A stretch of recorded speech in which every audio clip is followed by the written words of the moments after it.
In this video, let us see about phylum Porifera. The phylum Porifera includes the pore-bearing species. Example, sponges. This phylum includes about 5,000 species. They are solitary, colonial, and sessile. They feed by absorbing fluids. General characteristics of phylum Porifera. The animals belonging to phylum Porifera are marine and have a cellular level of organization. They possess radial symmetry or no symmetry at all. They are also diploblastic in nature. The interior body cavity is referred to as spongiocele. The reproduction is done by both sexual and asexual methods. These animals possess a high power of regeneration. They are also hermaphrodite, possessing both male and female reproductive organs in the same individual. Phylum Porifera includes three distinct classes. Class 1 Calcarea includes Leucosolenia and Scypha. Class 2 Desmospongia includes Cleana and Spongia. Class 3 Hexadenellida includes Euplectella and Hyalonema. Class 1 Calcarea includes the calcareous sponges. They are marine, shallow coastal water species. These sponges are sessile, small-sized, cylindrical or vase-shaped. The opening or the osculum is narrow and terminal in position. Oscular fringes are also present. Class 2 Hexactinellida, also called Triaxonida or Hyalospongiae, are large in size. The skeleton of 6-rayed triaxon has siliceous spicules. The choanocytes are restricted to finger-like chambers. They are present in the deep sea. Class 3 Demospongiae. These sponges are the inhabitants of marine and freshwater. They are small in size and are vase, cup or cushion shaped. They are also brightly colored. The spicules are either monoaxon or tetraxon type. Water canal system is seen in the leuconoid type. Scientific classification of Leucosolenia. Leucosolenia belongs to kingdom Animalia, phylum Porifera, class Calcarea, order Leucosolenida, family Leucosolenidae, and genus Leucosolenia. Habitat and distribution.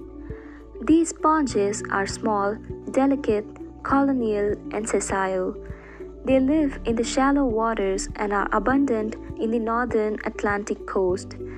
They are very sensitive to external conditions. This genus Leucosolenia contains of about 100 different species. Leucosolenia botryoides, Leucosolenia complicata, and Leucosolenia variabilis are the common species. Structure of Leucosolenia. Leucosolenia are whitish or yellowish in color. They are vase-shaped, tube-like, and are united by their bases. The outer covering of sponges are referred to as pseudoderm. The body of the sponges bear numerous pores called the ostia or incurrent pores. These small openings lead to a spacious body cavity called the spongiocele. The osculum is a large opening present at the terminal side of the body leading to the outside. The layer of cells enclosing the spongiocele is referred to as the body wall. The body wall consists of two cellular layers, the pinacoderm and the choanoderm, and one non-cellular layer, the mesenchyme. The pinacoderm forms the epidermis of the body. It consists of a single layer of thin and flat polygonal cells called the pinacocytes. These pinacocytes ensure protection of the internal organization and help in exhibiting contractility in size. Within the pinacocyte layer lies a special large and tubular cell called the pore cell or porocyte. Each porocyte contains a central canal-like space used to communicate with the outside. These spaces are referred to as the ostia. The internal lining of the spongiocele is referred to as the gastrodermis or the choanoderm. It consists of a single layer of flagellated collar cells called the choanocytes. A choanocyte is an ovoid cell.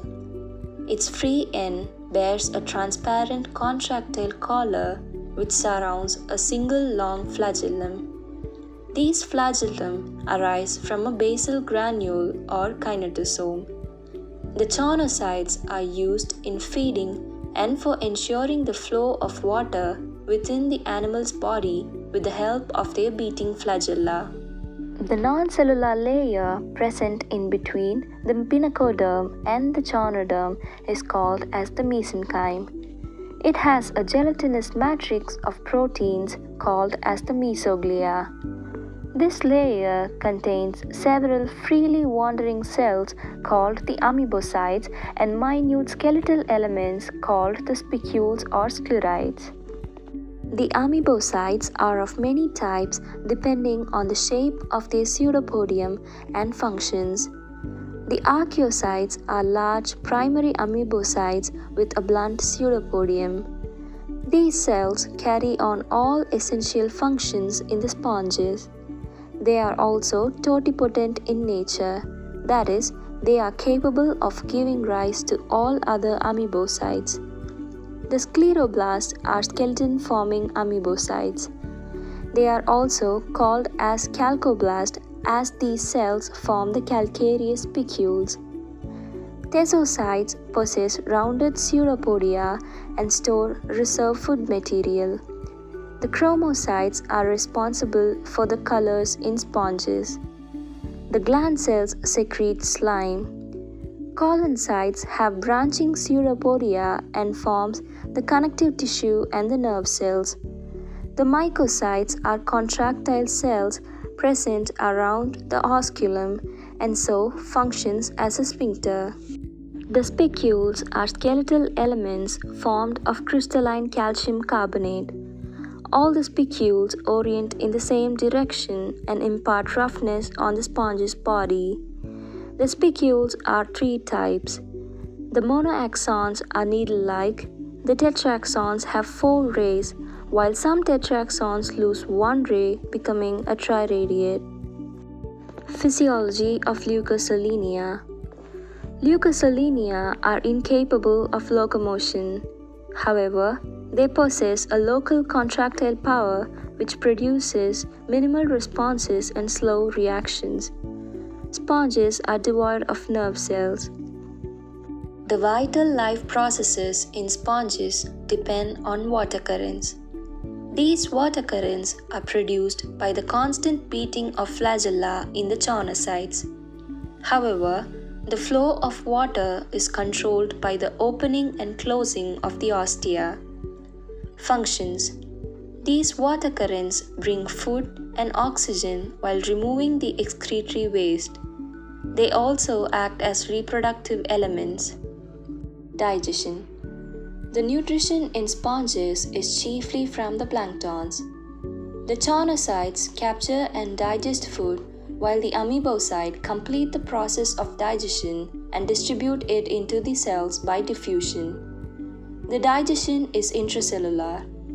The food vacuoles are initially acidic but later turn alkaline. The undigested residues are ejected into the spongiocele. Respiration and excretion. The exchange of oxygen and carbon dioxide is done through diffusion. The nitrogenous waste materials are also excreted by diffusion. Reproduction. The process of reproduction is done by both sexual and asexual methods. Asexual methods include branching and budding. In branching, the stolon gives rise to a new horizontal branch, and when sufficient size is achieved, the top breaks through as an osculum. In budding, an evagination of the body wall at the base of the vertical tube forms a bud. This bud later breaks off to form an osculum. Sexual reproduction. Leucosolenia are monoecious. The sperm and ova are derived from the archaeocytes by gametogenesis. Development. The process of fertilization happens within the maternal body. Fertilization initiates the process of diploid zygote formation. The zygote undergoes equal holoblastic cleavage to form the coeloblastula. Finally, the parent chimera with an external layer of flagellated cells and an internal mass of amoeboid cells are formed. Now, let us see about the canal system in sponges. These are the water circulatory system in the sponges. Water canal system is a characteristic feature of the sponges. It is a vital physiological function necessary for the food intake, respiration, and excretion.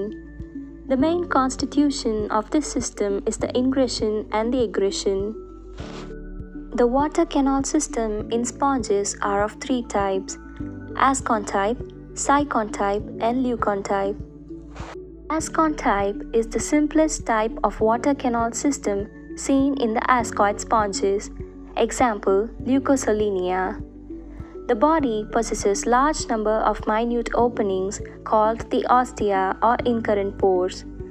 These pores are intracellular spaces within the porocytes which blend into the mesenchyme. They open directly into the spongocoel, lined by flagellated cells called choanocytes. The spongocoel opens into the outside through the osculum. The water currents follow this course into the spongocoel. The sycon canal system is more complex and is a characteristic feature of the syconoid sponges. Example, Sypha. They may be derived from the asconoid type. The body wall of the syconoid sponges have two types of canals: the incurrent canals and the radial canals alternating each other. The dermal ostia on the outer surface are interconnected and open into the incurrent canals. These canals are non-flagellated and lead to the radial canals through minute openings called prosopiles. The course of the ingressed water current is through the ostia, prosopiles, radial canals, apophyles, spongocoel, followed by the egression of water current through the osculum. The sycon type of water canal system forms further folding in its body wall, giving rise to the leucon system. Example, Spongilla. The flagellated chambers are small and spherical, lined by the choanocytes. The other spaces are lined by the pinacocytes. The excurrent canals develop as a result of shrinkage and division of the spongocoel. This leads to the disappearance of spongocoel. The excurrent canals communicate with the outside through the osculum. The course of the ingressed water current is through the ostia, incurrent canals, prosopiles, flagellated chambers, apopyle, excurrent canals, followed by the egression of water through the osculum. Further modifications of the leucon canal system. The Euripilus type is the simplest and most primitive type of leucon. The flagellated chambers communicate with excurrent canals directly by broad apertures called the apopyle. Example, Placina. In aphodal type, the apopyle is drawn out as a narrow canal called the aphodus. The aphodus connects the flagellated chambers with the excurrent canals. Example, Geodia. In the diplodal type, besides aphodus, another narrow tube called the prosodus is present between the incurrent canal and the flagellated chamber. Example, Spongilla and Oscarilla. Spicules. These are crystalline structures containing of spines or rays. These spicules are secreted by special mesenchymal amoebocytes called the scleroblast. The core of the spicules are made up of organic material around which calcium carbonate or silica are deposited. The spicules are classified into many types. Based on their deposits, They are classified as either calcarea or siliceous. Based on their size, they are classified as megascleres or microscleres. Based on their axons and rays, they are classified as monoaxon, tetraxon, triaxon, or polyaxon. Spicules and their characteristics. In calcareous spicules, the calcium carbonate deposits are present, while in siliceous spicules, silica deposits are seen. The larger spicules constituting the main skeleton is called as the megasclere. Microscleres are small and constitute the interstitial skeleton. When the spicules grow along one axis, they are called as monoaxons. If the growth is along one direction, it is termed as monoactinal. When the growth is along both directions, they are called as diactinal. In tetraxon spicules, 4 rays develop, each pointing at different directions. They have 4 distinct types. When one of the 4 rays is elongated, it is called as trianes. When all the 4 rays are equal, the spicule is termed as calthrops. When all the 4 rays persist, they are termed as quadriradiate. When one is lost, the spicule becomes a triradiate. The triaxon spicules have 3 axes that cross one another at right angles. This forms a 6-rayed structure called as the hexactinal. In polyaxon type, the spicules possess several equal rays, giving it a star-like appearance. Development of spicules. The spicules develop from the scleroblast. They can be either primary or secondary. The primary spicules originate from a single scleroblast, while the secondary spicule arise from more than one scleroblast. Spongins. These are organic, horny, and elastic substances. It resembles silk in its composition. They are constituted of scleroproteins and are chemically similar to collagen. The spongin fibers are secreted by the mesenchyme cells called spongioblasts. These are seen in class Desmospongia. The spongioblast becomes arranged in rows and the spongin rods fuse with the neighboring cells. This forms a long fiber. They later become vacuolated and degenerate once a certain quantity of spongin is secreted. Animal nature of sponges. Earlier, due to their characteristic features, sponges were considered as plants or as non-living. Later, Robert Grant in 1857 recognized and proved the animal nature of sponges with the help of water current movements. Robert Grant then declared sponges as animals based on inwafted holozoic nutrition, absence of cellulose, their life cycle with the presence of a ciliated larva. Economic importance of phylum Porifera. Sponges are used for washing and bathing. They have great capacity to absorb water and hence used in surgical operations for absorbing blood and fluids. They are also used in sound absorption for buildings. Sponges are used in maintaining agriculture on a large scale during the cultivation of radish. Several species of porifera are used for the quick sprouting of seeds in agriculture. They are also used in catching the oil leaks by wrapping them with some tools.